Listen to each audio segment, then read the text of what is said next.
Kali ini kita akan belajar mengenai gudang transit, deskripsi, fungsi atau kegunaan, serta kelebihan dan kekurangan. Apa sih gudang transit itu?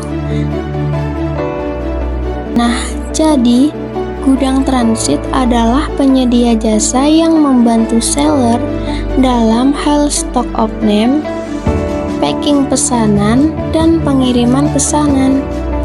Sebagai konsekuensinya, kita akan dikenakan biaya gudang yang biasanya nominalnya sesuai dengan nilai penjualan. Banyak pilihan gudang transit yang bisa kita gunakan, antara lain 1. Kredibel, 2. Transit multi-payment, dan yang ketiga, software manajemen gudang khas mikro. Mungkin ada banyak lagi. Dari banyak pilihan gudang transit, biasanya kami menggunakan kredibel. Apabila teman-teman belum paham langkah pendaftaran, setting akun, dan detail-detail kredibel, teman-teman bisa tonton di video selanjutnya. Kenapa sih kita butuh gudang transit? Misalkan ada sebuah toko di Yogyakarta berjualan lampu hias. Dia ingin ekspansi atau memperluas penjualan barangnya. Jadi, toko lampu hias yang beralamat di Yogyakarta otomatis punya gudang atau alamat toko di Surabaya.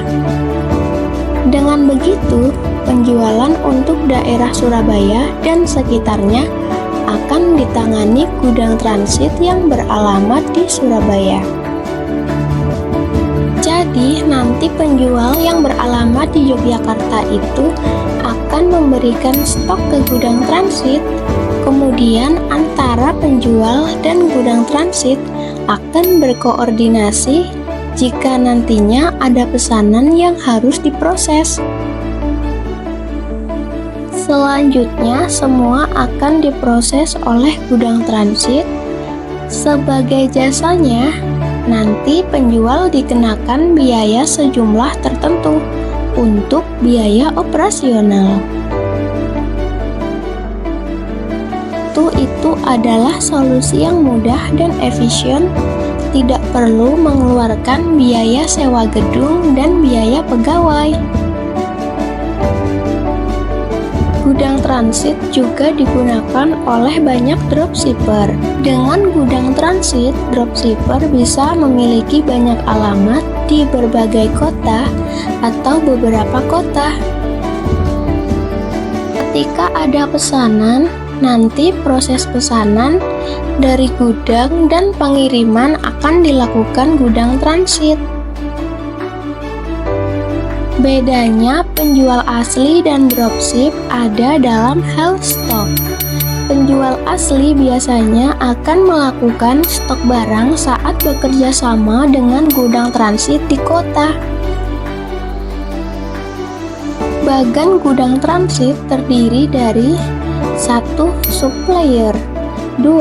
Gudang, 3. Kurir, 4. Pembeli. Apabila gudang sudah menerima resi, akan diinformasikan ke kita sebagai dropshipper. Kelebihan gudang transit: 1. Memudahkan penentuan lokasi toko. 2. Membantu mengecek stok of name atau produk. 3. Membantu kita untuk mendapatkan resi kurir. 4. Membantu repacking. Kekurangan gudang transit: 1. Jam operasional tidak menentu dan tanggal merah libur, jadi kita harus menyesuaikan. 2. Sistem pembiayaan kadang rancu. 3. Apabila kita menggunakan PC, kita harus sering login ulang. 4. Dan kalau kita menggunakan PC kelamaan mengisi form, sistem repack transit akan hilang sendiri atau ke refresh sendiri.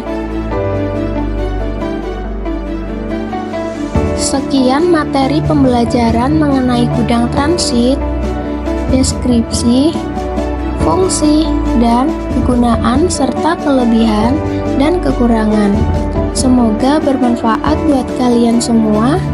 Materi selanjutnya kita akan membahas cara membuat akun kredibel, top up saldo, dan menentukan gudang lokasi ya. Bye-bye.